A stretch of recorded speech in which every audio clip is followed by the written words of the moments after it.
It was almost summer on the island of Sodo. All the engines were busy. They were looking forward to the start of the holiday season. One morning, Sir Topham Hatt came to the sheds. It's time to get the seaside station ready for the summer visitors. Thomas, you are to pick up the deck chairs and windbreaks and take them to the beach. Yes, sir, tooted Thomas. And he hurried off out. You're looking very cheerful, Thomas, wailed Diesel. Thomas told Diesel all about his exciting job. Haven't you heard about the curse of the cliffs? Wailed Diesel. No, tooted Thomas nervously. Diesel snorted. Whenever the first engine of the holiday season goes around the headland, a terrible fog comes down over the cliffs. Thomas didn't like the sound of that at all. The engine loses its way, and nobody knows where it goes. Diesel chugged away, leaving Thomas very unhappy indeed. He wished that he didn't have to go to the beach after all. Thomas dragged his wheels slowly along the track. He was very worried. Finally, Thomas reached the supply shed. Workers had loaded his freight cars with windbreaks and deck chairs. Thomas puffed slowly on his way. He was thinking about the curse of the cliffs. Suddenly, he saw Harold the helicopter. Harold had bad news. Thick fog rolling in on the headland, Harold shouted. Puff carefully, Thomas. And Harold whirred away over the treetops.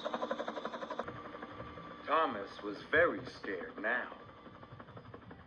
What if what Diesel said about the curse of the cliffs is true, tooted Thomas? I could get lost in the fog and never be seen again. Thomas puffed fearfully towards the cliffs.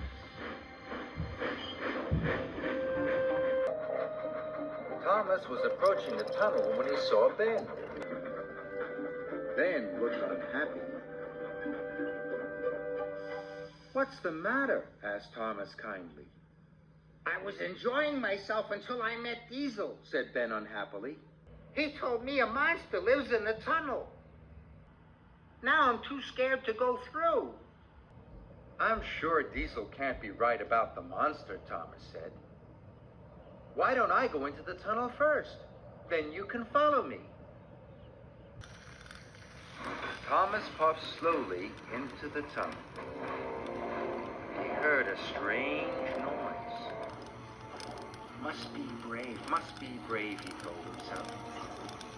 Thomas was determined not to show Ben he was frightened. He screwed up his courage and puffed slowly on.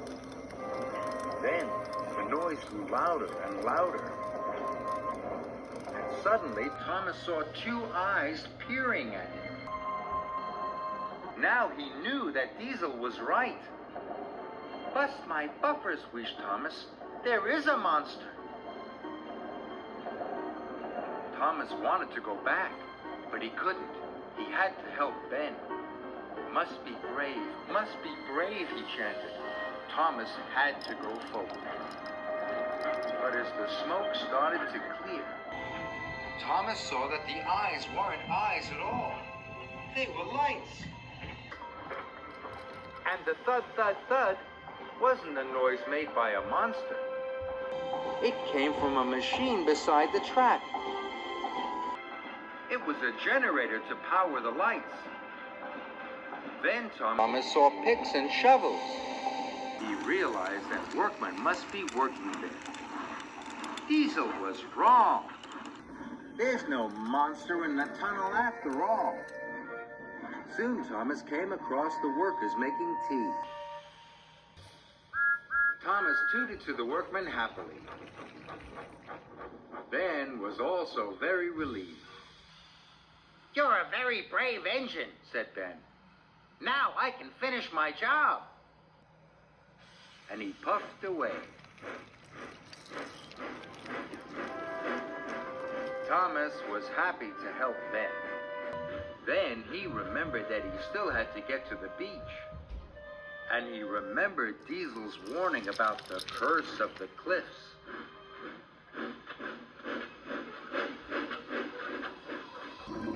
Thomas felt very nervous as he puffed towards the headland. So nervous that he stopped.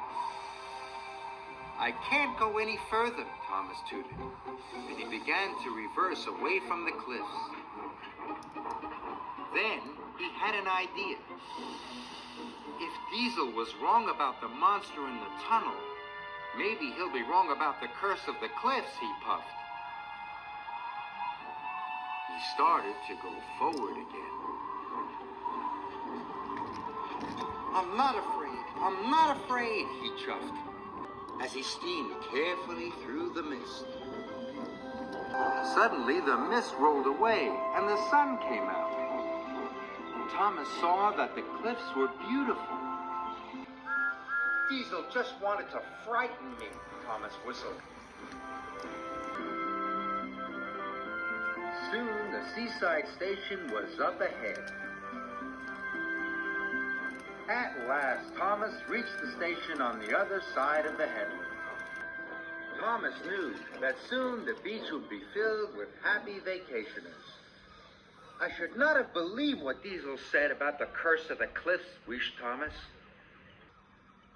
In future, Thomas decided he would believe in himself.